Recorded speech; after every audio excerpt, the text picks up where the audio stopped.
Oui, mais donc, est-ce que 10%, à votre avis, ça justifie qu'on dise c'est trop?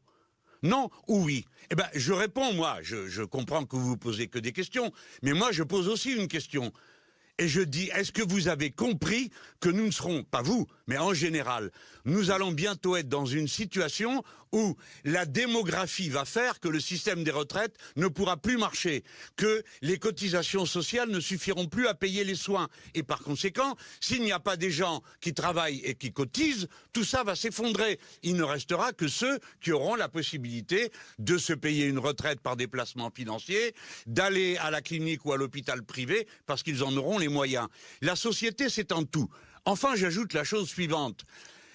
La France est un pays qui s'est toujours constitué autour seulement de la politique. Le pacte liberté, égalité, fraternité, on l'a dit assez de fois.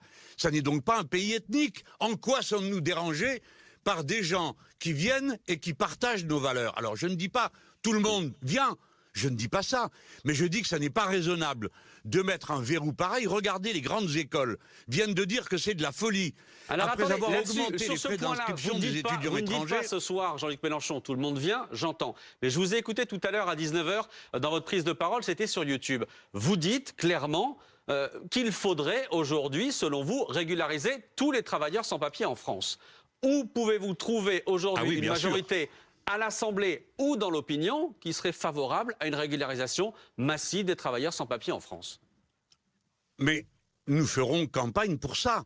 La question qui doit être posée, c'est est-ce que c'est raisonnable ou pas? Personne n'est capable de dire combien il y a de gens qui n'ont pas de papier dans ce pays. Mais supposons que je prenne la fourchette la plus haute, la chose qui fait le plus peur. On a dit 700 000 personnes. Eh bien, savez-vous, si par hasard vous arriviez à concentrer toutes les forces de l'ordre pour, passer toute la population au tamis, je ne sais pas comment on ferait une chose pareille, vous allez renvoyer 700 000 personnes où vous avez tous à espérer qu'ils aillent tous au même endroit. Combien ça fait d'avions? Combien ça fait de bateaux? Combien ça fait de trains? Combien ça coûte? 13 000 euros, pardon, par tête de pipe.